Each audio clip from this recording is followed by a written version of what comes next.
Thank you for tuning in to the best parenting show on the internet, Post Daily Dose. It's the Post. It's the Post. It's the Post. The Post Daily Dose. It's the Post. It's the Post. It's the Post. The Post Daily Dose. It's the Post. It's the Post. Hey, Post+Institute. It's Kristi, Saul coming at you live. Big Papa is tired, and he has, I'm going to tell you the truth. He has a really big cold sore because he's tired and he's stressed and he's been on the road, and so he's got this big cold sore and he's a little self-conscious about it.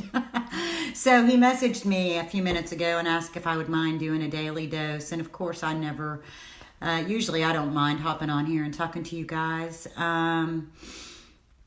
It is kind of funny though. I just realized how often Brian and I do that with each other. We'll just like message each other and say, hey, will you do? We just help each other out in this journey of trying to help families and trying to share what we've learned in our own path of being adoptive parents, being, just Brian being an adoptee, I being the child of an adoptee. My mom was adopted.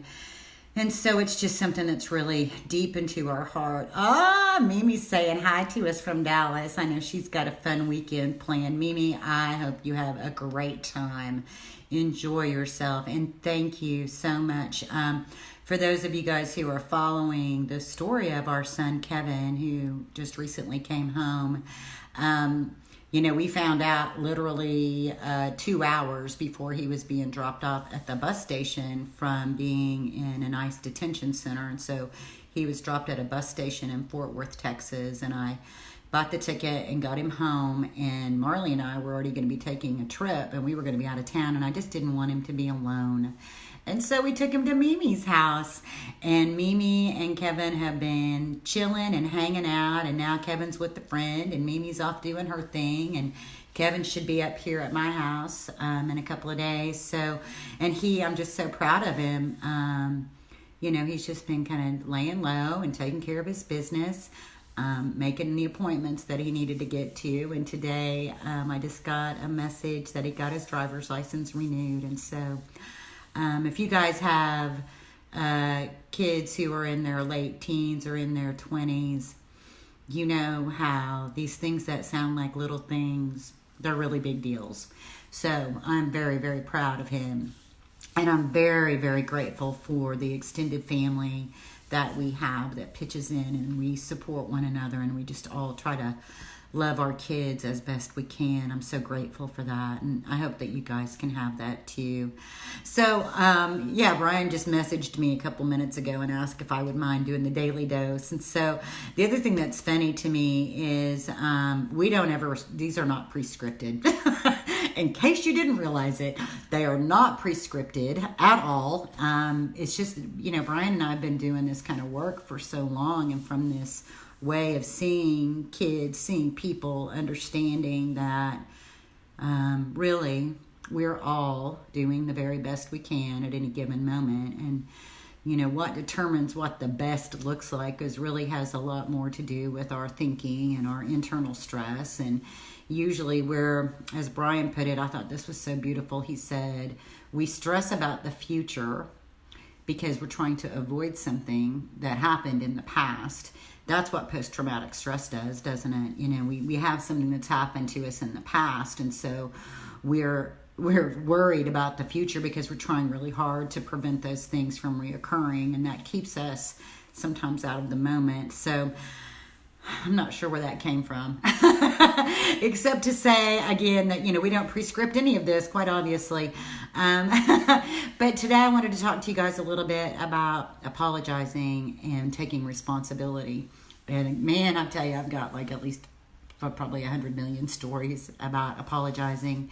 But the first one that comes to my mind when I think about that topic was when Marley, my child, was about 3. And it was like a super, super, super stressful time in our lives. We were trying to we had a house in Oklahoma that we were going to sell, and we were going to be moving to Virginia, and Brian was pretty much already there doing business. So Marley, who was 3 at the time, and I were packing up the house and selling a whole bunch of stuff, and just it was a house full. And so God, thank goodness I was younger then, because I don't think I could do that now. Anyway, I'm being that person, trying to get everything done.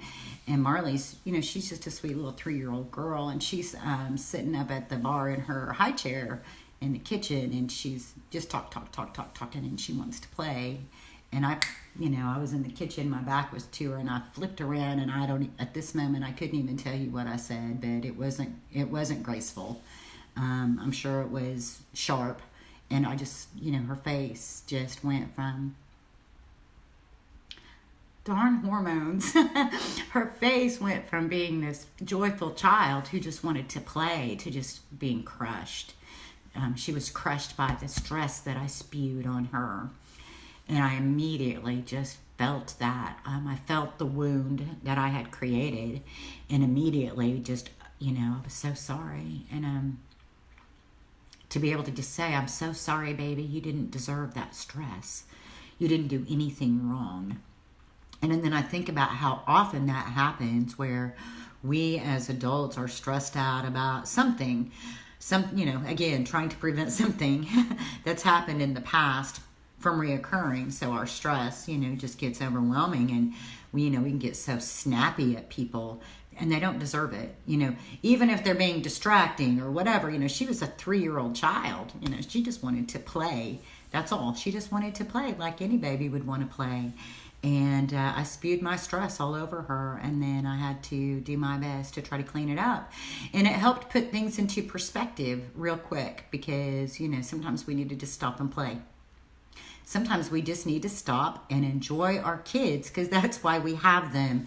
And all these other things that get in the way of that, these stresses of thinking that all the laundry has to be done, and all the towels have to be folded a certain way, and all the dishes have to be done, or all the homework has to be done, or, whatever things, perfectionistic tendencies, whatever agendas we have going. Sometimes we need to set them aside and just, enjoy our kids and spend time with them.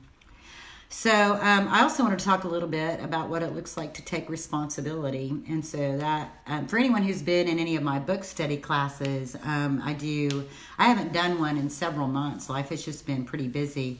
But I do a book study where we go through the book From Fear to Love, each chapter. And so in the bookstore, if you've been in the book study, you've heard this story, but I'll tell it here on our Facebook Live. So this was when we were living in Virginia, and we had to stop by our house to pick up money. And so I had actually left a $50 bill up in a bowl on top of my refrigerator. And one of the boys was with me from the group home, and he needed to use the bathroom. So he went in the house, used the bathroom, no big deal. Came back out. I went in to get the money, and the money was gone. And so what's interesting about this is I hadn't been around the group home that much, and I hadn't really worked in this model for that long. But I knew he had taken the money. It had been there, and then it was gone after he left. Whew, so I came out anxious. I was sweating. Even as I think about it, I can kind of conjure up those feelings again. I was so anxious. I didn't know what was going to happen. I didn't know what he was going to do. But it was like, okay, well, here we go. We're going to just try this out and see what happens. And this, he's a great big kid. He's like 16, and he's this much taller than me, big guy. But, good-hearted. He has a good heart, a history of a lot of things that other people would think not good-hearted. But, I know him a little differently. So I just went to him and I said, I'm so sorry. And he looked at me and turned his head. And I said, well, I'm sorry because I put you in a really bad position. Because I know that in the past you've had a hard time with taking things that didn't belong to you. And I made the mistake of leaving $50 in that bowl on top of the refrigerator. And now we don't have any money for the outing that we planned. So I really need that money back. And he looked at me with like this sort of, I don't know what the look, I don't really know what was in his heart except like an apology. It didn't come out of his mouth, but it was just on his face, like, oh. You know, like when he took the money, he probably didn't even think about why it was there, what it was going to be used for. Just, you know, it was just one of those things. And so when I brought it to his attention from that place of taking responsibility instead of being blaming or shaming or angry, and I was perfectly prepared for the possibility that he might look at me and say, I don't know what you're talking about. But he didn't. He reached in his pocket and he handed me the $50. And that's what it looks like when you take responsibility. It was my fault. I shouldn't have left that temptation. It'd be like getting on to a kid for eating all the cookies when you left the cookies right there on the counter. I mean, they're kids and they're cookies. They're going to be gone, right? So in the name of taking responsibility, you know, I had to take responsibility for the fact that I had left that money out there. I had to take responsibility for the fact that I had spewed my stress all over my child. Didn't have anything to do with her. And so, you know, I hope there's something in that that's helpful to you guys. Rose, I want to read what you said real quick. It says, this is so perfect for me today. I just told my best friend that I need to apologize to my little guy for snapping at him right after school. Same story, stressed over many things, but his mistake was small and I hadn't stopped to correct and make my expectations clear along the way. My bad. You know, I think one of the things that's best when we apologize is if we just straight up apologize. You know, I'm so sorry I did that. You didn't do anything to deserve me behaving that way towards you. Sometimes it's tempting to, you know, make it, you know, put right behind that explanations, which then begin to sound like excuses. And if we're not careful, we can end up, again, blaming the child for our behavior. And so I just want to really encourage to just be open. And, you know, when we do that, one, it builds the relationship with your child. We're all human. We all can make mistakes.